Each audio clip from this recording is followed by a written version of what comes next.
It was a decades-long mystery that gripped a small Georgetown community. A woman found dead and wrapped in a tent off US 25 in 1968. She was known as Tent Girl until the late 1990s when her true identity was discovered. And now we're hearing the untold story of just what it took. A body wrapped in green canvas, dumped on a Kentucky roadside, would remain nameless for 3 decades until one determined internet sleuth proved that sometimes obsession leads to answers. May 17, 1968. Wilbur Riddle was hunting for old glass telephone pole insulators along US Route 25 near Georgetown, Kentucky, when his foot nudged something unusual, a heavy green canvas tarp bound with twine. That simple kick sent the bundle tumbling down a 30-foot embankment, unraveling to reveal the decomposing remains of a young woman. Police arrived quickly, but 1968 technology offered limited tools. The victim appeared to be a white female, possibly a teenager, with short, reddish-brown hair. Medical experts estimated she'd been dead for 2 to 3 weeks. Despite extensive searches through missing persons reports and public appeals, no one came forward to claim her. She was buried in Georgetown Cemetery in 1971, with a headstone reading simply, Tent Girl.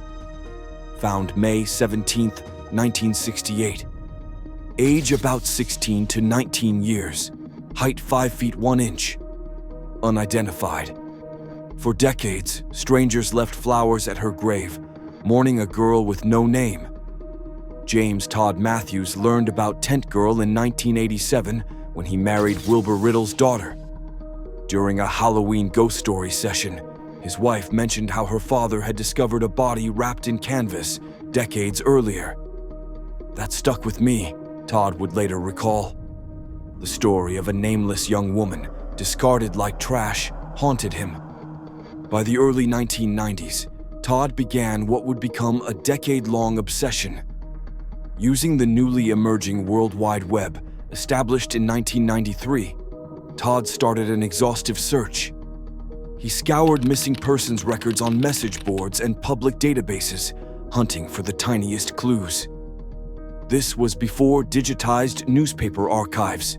Everything required searching through physical copies of old newspapers and magazines. In 1997, Todd created his own website dedicated to Tent Girl's case, hoping the right person would eventually see it. He visited her grave regularly and re-interviewed everyone connected to the case. Todd's manual database searches laid the groundwork for today's automated systems. Where he spent months cross-referencing missing persons reports, modern AI can now process the same information in hours. Todd's dedication came at a personal cost. It was having an effect on my marriage, racking up telephone bills that were difficult to pay, arguments that were difficult to win, he admitted. The case consumed nearly 10 years of his life, creating vivid dreams about the unknown woman. At what point do you say enough's enough? It was more than an obsession. It felt like an obligation, Todd explained. On one fateful night in 1998, while his family slept, Todd discovered a post on a missing persons website. A woman in Arkansas was searching for her sister, last seen in Lexington, Kentucky, just a short distance from Georgetown, in December 1967. The missing woman had been married with an infant daughter, living just 15 miles from where Tent Girl was found. Todd immediately contacted the family, sharing Tent Girl's details and police sketch. The response was electric. The family recognized similarities: the gap between the front teeth, the build, the hairstyle, and well-manicured nails. Most importantly, cloth diapers had been found at the scene, consistent with the missing woman having a baby. Todd contacted authorities, who arranged for Tent Girl's body to be exhumed for DNA testing. On April 26, 1998, exactly 30 years after the case began, positive identification was confirmed. Tent Girl was Barbara Ann Hackmann Taylor, age 24, not the teenager initially estimated. She had 3 surviving siblings and a daughter who was now a grown woman with children of her own. Her husband, George Earl Taylor, was a carnival worker who had died from cancer in 1987. Before his death, he claimed Barbara had left him for another man and never reported her missing. Police considered Taylor their prime suspect, though he was never formally charged. When Barbara's family reburied her with a proper headstone, they deliberately left his surname off it. Todd's success sent shockwaves through the emerging online community. "I had a lot of people, even police, say it would never be solved," he remembered. But his breakthrough proved that dedicated amateurs, armed with internet technology, could accomplish what traditional investigations couldn't. This case became a catalyst for modern cold case investigation methods. Todd co-founded the Doe Network and helped create EDAN, connecting volunteer artists who create sketches and facial reconstructions of unidentified remains. What Todd accomplished through determination and dial-up internet connections has evolved into sophisticated technological systems that are revolutionizing cold case investigations worldwide. Todd's pioneering work parallels today's technological revolution in cold case investigations. Modern artificial intelligence can now process evidence in 30 hours that would take human investigators 81 years, as demonstrated by Avon and Somerset Police. DNA analysis combined with genealogy databases offers a 60% identification probability for individuals of European ancestry when third cousins or closer relatives exist in genealogy databases.